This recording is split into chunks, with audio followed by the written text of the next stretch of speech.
গায়ের ওপরের অংশে কোনো পোশাক নেই, হাতে নেই দড়ি বা গ্লাভস জাতীয় কিছু। খালি হাতেই প্রকাণ্ড আইফেল টাওয়ারের শক্ত কাঠামো ধরে ধরে ওপরের দিকে উঠে যাচ্ছিলেন তিনি। কিন্তু বেরসিক পুলিশ তাকে আইফেল টাওয়ার বেয়ে ওঠার সুযোগ দেয়নি। নামিয়ে এনে হাতকড়া পরিয়ে নিয়ে যাওয়া হয়েছে হেফাজতে। 2 সপ্তাহের বেশি সময় ধরে চলা প্যারিস অলিম্পিকের বিভিন্ন ইভেন্ট ও আয়োজনের কেন্দ্রবিন্দু ছিল আইফেল টাওয়ার। তবে এতদিন ধরে কিছু না ঘটলেও শেষ দিনেই নিরাপত্তা কর্মীদের ঝামেলায় ফেলেছেন নাম প্রকাশ না হওয়া ওই ক্লাইম্বার। গতকাল প্যারিস অলিম্পিকের সমাপনী অনুষ্ঠান ছিল স্তাদে দ্য ফ্রান্সে।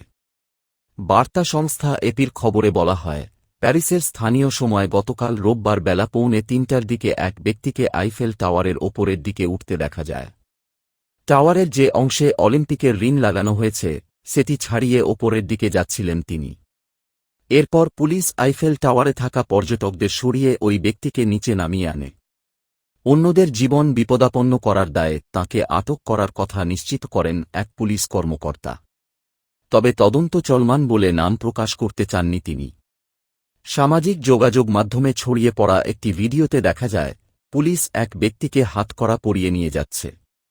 ফরাসি গণমাধ্যমগুলো ওই ব্যক্তি ব্রিটেনের নাগরিক বলে জানিয়েছে।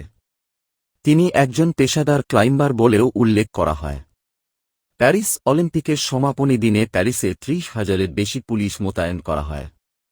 ফ্রান্সের স্বরাষ্ট্রমন্ত্রী জেরাল্ড ডারমানিন জানান, সমাপনী অনুষ্ঠানের ভেন্যু স্তাদ দ্য ফ্রান্সের আশপাশে মোতায়েন করা হয় 3,000-এর মতো পুলিশ আর অন্যান্য স্থানে 20,000।